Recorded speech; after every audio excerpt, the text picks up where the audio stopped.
जय श्री श्याम।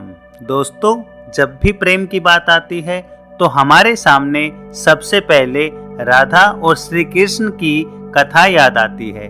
लेकिन हमारे में से ज्यादातर लोगों के मन में एक सवाल उठता है कि यदि श्री कृष्ण और राधा रानी के बीच में इतना अत्यंत प्यार था, इतना अत्यंत प्रेम था, तो उन्होंने शादी क्यों नहीं की। अगर आपके मन में भी यह सवाल उठता है तो यह वीडियो आपके लिए है, क्योंकि आज की इस वीडियो में मैं आपको बताने वाला हूँ कि श्री राधा और श्री कृष्ण ने विवाह क्यों नहीं किया। तो वीडियो को अंत तक देखें और हमारे साथ बने रहें।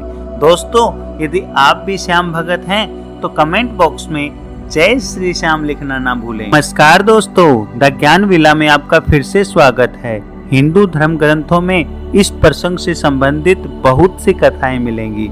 इनमें से सबसे पहली कथा के अनुसार यह माना जाता है कि श्री राधा कोई और नहीं बल्कि श्री कृष्ण का ही एक रूप थी। स्कंद पुराण की माने तो श्री कृष्ण को आत्माराम कहा जाता है, अर्थात अपनी ही आत्मा में रमन करने वाला, और उन्हें एक आनंद की अनुभूति के लिए किसी अन्य की आवश्यकता नहीं होती। उनकी आत्मा तो राधा ही है, अतः राधा और कृष्ण को कभी अलग नहीं समझा जा सकता। ऐसे में राधा और श्री कृष्ण का विवाह होना और बिछड़ना सवाल ही नहीं उठता। श्री कृष्ण ने खुद को दोनों रूपों में प्रकट किया है। यह भगवान का एक मनोरम रूप है। पुराणों में इस रूप को रहस्य, दर्शन और अध्यात्म से जोड़कर देखा गया है। वहीं ब्रह्मवैवर्त पुराण के अनुसार श्री कृष्ण के साथ राधा गोलोक में रहती थी। एक बार राधा की अनुपस्थिति में श्री कृष्ण अपनी दूसरी पत्नी विरजा के साथ घूम रहे थे, तभी राधा रानी वहां आ जाती हैं। ऐसे में वह विरजा पर नाराज हो गई और वहां से चली गई। श्री कृष्ण के सेवक और उनके मित्र श्रीदामा को उनका यह व्यवहार अच्छा नहीं लगा और वह राधा को भला बुरा कहने लगे। राधा ने क्रोधित होकर श्रीदामा को अगले जन्म में शंखचूड़ नामक राक्षस बनने का श्राप। तो दोस्तों, इस पर श्रीदामा ने भी उनको पृथ्वी लोक पर जन्म लेकर 100 वर्षों तक कृष्ण वियोग का श्राप दे दिया। राधा को जब यह श्राप मिला था तो श्री कृष्ण ने उससे कहा था कि तुम्हारा मनुष्य रूप में जन्म तो होगा, लेकिन तुम सदैव मेरे पास रहोगी। यही कारण था कि राधा और कृष्ण बचपन में बिछड़ गए थे। जबकि रामचरितमानस के बालकांड के अनुसार एक बार विष्णु जी ने नारद जी के साथ छल किया था। छल कहें या मजाक कहें, उन्हें खुद का स्वरूप देने की बजाय एक वानर का स्वरूप दे दिया था।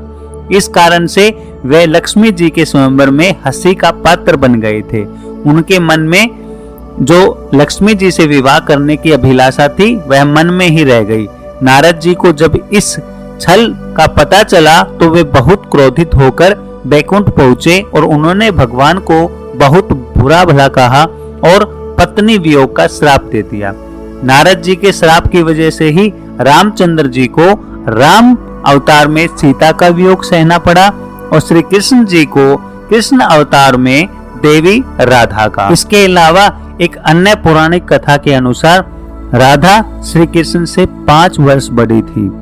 राधा ने जब श्री कृष्ण जी को देखा तो उनकी माँ यशोदा ने श्री कृष्ण जी को उखल से बांध रखा था। लेकिन कुछ और लोगों की माने तो पहली बार राधा रानी जब गोकुल आई अपने पिता वृषभानु जी के साथ, तब उन्होंने कृष्ण को पहली बार देखा। लेकिन कुछ विद्वान इसके बारे में यह भी कहते हैं कि राधा और श्री कृष्ण की पहली मुलाकात संकेत युद्ध में हुई थी।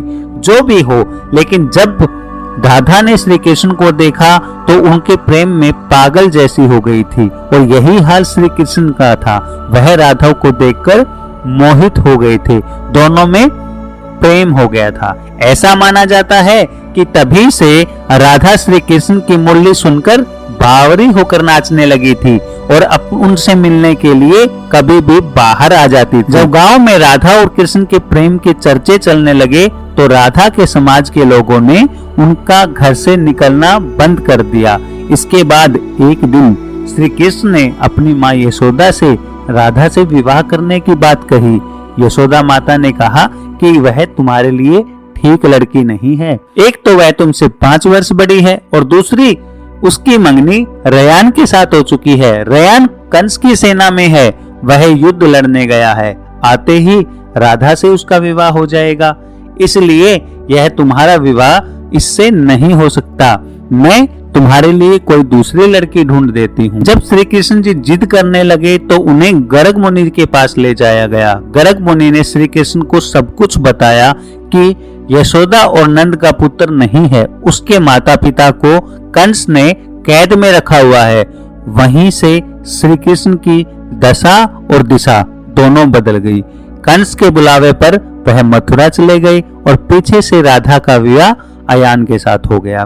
दोस्तों, इसीलिए श्री कृष्ण ने कहा है कि राधा तो मेरी आत्मा है, भले ही मैं उससे विवाह करूं या ना करूं, विवाह के बाद भी राधा का ना तो मेरे प्रति स्नेह कम हुआ है और ना मेरा राधा के प्रति।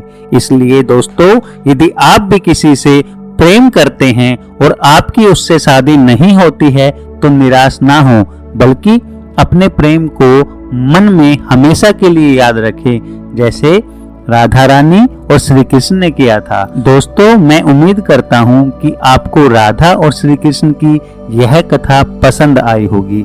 अगर आपको पसंद आई है तो वीडियो को लाइक कर दें, कमेंट बॉक्स में जय श्री श्याम जरूर लिख दें, वीडियो को ज्यादा से ज्यादा शेयर करें। इसी तरह की वीडियो देखने के लिए चैनल को सब्सक्राइब करना ना भूलें। जय श्री